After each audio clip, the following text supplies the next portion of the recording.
Assalamualaikum warahmatullahi wabarakatuh. Hai lover, Islam itu perekat, harapan dan healing. Menjaga garis lurus, ini generasi mikir.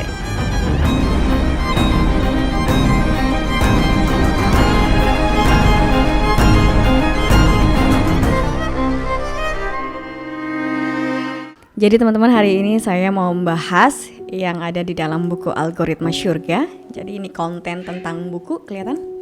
Oke. Jadi buat teman-teman yang pengen punya buku ini adalah buku Algoritma Syurga yang saya tulis. Jadi cuma satu ya. Jadi cinta itu cuma satu ya. Oke, sekarang aku mau bahas tentang paradoks kaca. Apa tuh paradoks kaca? Jadi di salah satu bab di buku ini tentang fakta relativitas syurga. Di fakta kelima ada tentang paradoks kaca, bahwa ternyata alam dan Al-Quran itu satu kode. Ada satu hukum alam yang bekerja dan mendasar berbicara tentang ayat dan hubungan pola manusia, yaitu tentang cinta. Ketika kita mencintai seseorang, maka kita akan mengenal pola mirroring. Buat teman-teman yang udah pernah jatuh cinta, maupun misalnya itu cinta sejati atau cinta monyet, cinta pertama, cinta apapun modelnya gitu ya. Ya, jadi menarik sekali memang efek mirroring ini. Jadi kalau misalnya kamu mau tahu nih, lover mau tahu, ada orang yang cinta sama kamu berhadapan sama dia, ketika dia melakukan gerak-gerak yang kamu lakukan, maka kemungkinan dia sudah jatuh cinta sama kamu. Atau itu juga bisa jadi teknik persuasif gitu ya. Ketika kita mencintai seseorang, misalnya kita ngefans sama seseorang, kita akan mengikuti dia gitu ya. Maka kalau di dalam Al-Quran juga dinyatakan, kalau kamu mencintai aku maka ikutilah Rasul gitu. Jadi efek mirroring ini adalah bukti cinta. Ketika kita mencintai sesuatu maka kita akan mengikuti gitu. Mirroring itu menggunakan hukum refleksi. Jadi seberapa besar kita mendekat kepada kaca tersebut, maka gambar atau proyeksi yang terjadi sebesar atau seluas tampilan yang diberikan dari medan refleksi itu tersebut. Di buku ini ada fakta kelima, sedikit saya bacain, bahwa surga menjadi relatif karena hidayah itu sifatnya personal. Karena Allah memang mencari cinta sejatinya. Jadi hubungan manusia dan Tuhan bagai cermin.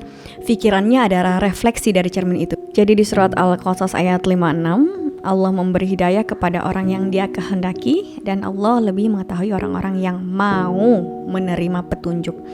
Jadi prinsipnya semua diberikan ruang yang sama, tapi dia yang memutuskan apakah melakukan energi gerak untuk mendekat ke kaca tersebut, untuk refleksinya terbaca oleh kaca keimanan kita gitu ya. Jadi lihatlah kaca yang kotor, ia tidak mampu menerima cahaya garis lurus yang datang kepadanya secara personal gitu. Jadi Al-Fussilat ayat 17,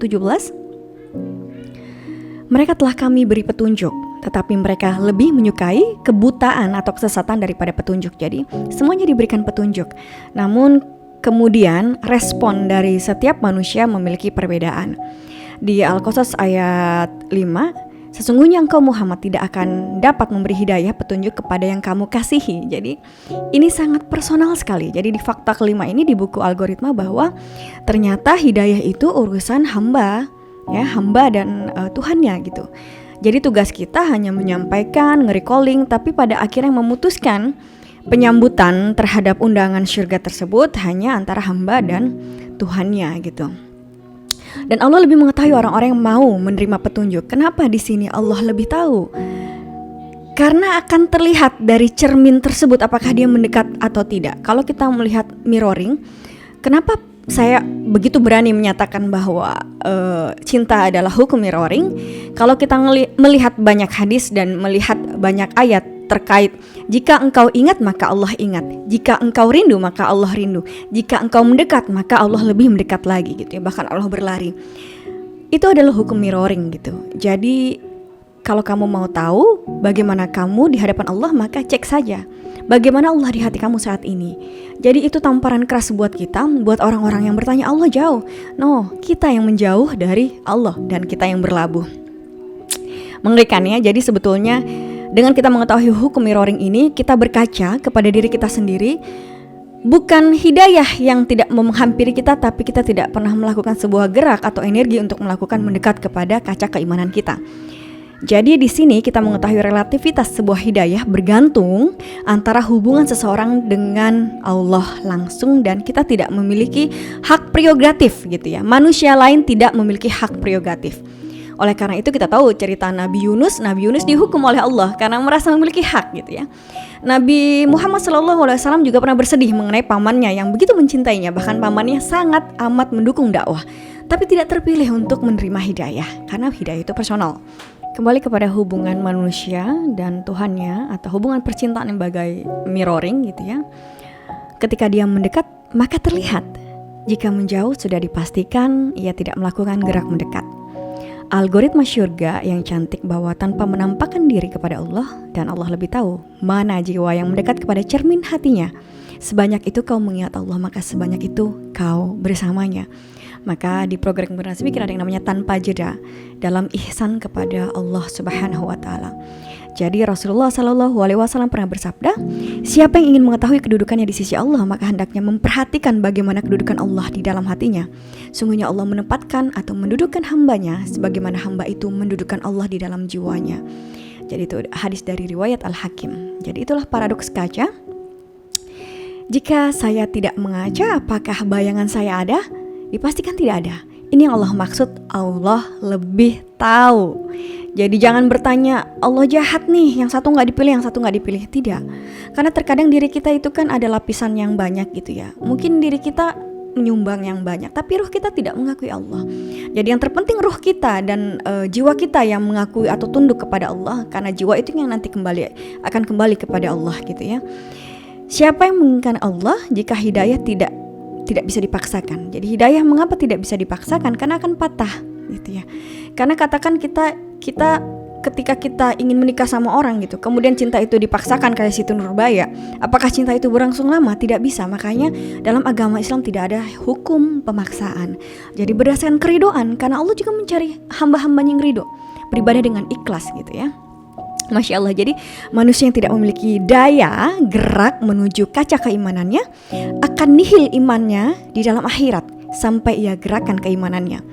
Manusia selalu mendapatkan apa yang menjadi fokusnya. Jadi kalau kita tahu di hukum Pareto, ya dalam ekonomi ada hukum Pareto namanya hukum 20/80. Ketika dia memfokuskan hal yang penting, maka dia akan mendapatkan keseluruhannya.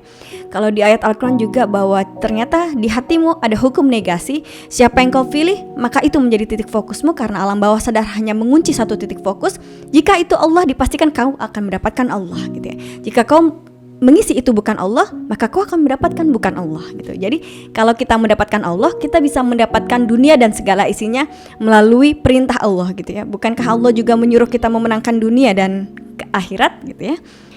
Prinsip Pareto adalah sebuah prinsip yang percaya bahwa 80% dari kerja seorang merupakan buah dari 20% ya. Jadi memang hukum Pareto ini dikenal sekitar 1895, fokus kepada yang terpenting, maka kita akan mendapatkan semuanya. Masya Allah. Jadi kalau kita memilih Allah, maka kita akan mendapatkan dua kehidupan sekaligus, dunia dan akhirat. Maka seharusnya manusia yang sudah mendapati hidayah hanya bisa berucap syukur gitu ya. Makanya hamba yang diberi nikmat hanya bisa bersyukur dan membantu manusia lain untuk menemukan cahayanya, agar Allah memberikan titik cahaya kepada kita dan menerangkan hidup kita. Paradoks kaca membuat kita menyadari bahwa hidayah akan berbeda-beda setiap orang. Apa yang membuat seseorang memiliki hidayah berbeda-beda? Pertama, kecepatan gerak yang berbeda. Ya, kenapa geraknya berbeda? Karena kita memiliki ujian yang berbeda dan luka batin yang berbeda gitu. Kita manusia, kita punya life trap, kita mungkin punya mental illness gitu ya. Jadi kita tidak boleh justifikasi seseorang, kenapa sih lama banget dia bocor banget jadi manusia. Kita tidak pernah tahu punya luka batin apa. Kita tidak pernah tahu dia pernah dibully seumur hidupnya, atau dia pernah tidak diberikan haknya gitu ya, sehingga dia sampai di ambang batas dirinya gitu. Jadi Masya Allah, kita harus memiliki prasangka baik buat saudara kita. Kalau misalnya dia lambat banget, ya barangkali dia belum pulih. Yang selanjutnya adalah ujian kita berbeda. Setiap manusia dicintai oleh Allah sangat amat, sehingga ujian adalah penggaris surga yang membuat manusia kembali ke titik nol. Jadi ujian kita berbeda, ada yang diuji anaknya, ada yang diuji suaminya, ada yang diuji kesehatannya gitu ya, dan levelnya berbeda-beda. Jadi ujian kita berbeda-beda, dan pada akhirnya keputusan kita pun berbeda-beda, dan kekuatan kita menangkal ujian dan bereaksi terhadap sebuah kesabaran juga beda-beda. Selanjutnya, apa yang membuat kemudian hidayah kita berbeda? Karena keimanan kita juga berbeda gitu. Tekanan kita berbeda, udah ujian beda, tekanannya juga beda gitu ya. Ujian mungkin sama nih, yang satu diuji sama-sama, diuji pasangannya gitu ya. Tapi tekanan hidupnya berbeda, yang satu ekonominya kurang bagus, yang satu ekonominya besar, yang satu diuji lewat anaknya. Jadi kalau saya bilang ujian itu punya beberapa variabel. Variabel 1, variabel 2 sampai rentetan.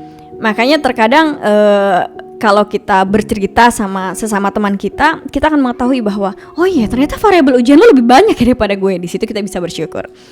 Jadi gerak kita berbeda, ujian kita berbeda, iman kita berbeda, yang membuat pada akhirnya setiap orang memiliki hidayah atau momentum pergerakan yang berbeda-beda. Sehingga pada akhirnya itu yang membuat daya gerak atau mirroring kita berbeda-beda kepada Allah. Sehingga alangkah baiknya kita berhusnuzon terhadap saudara kita.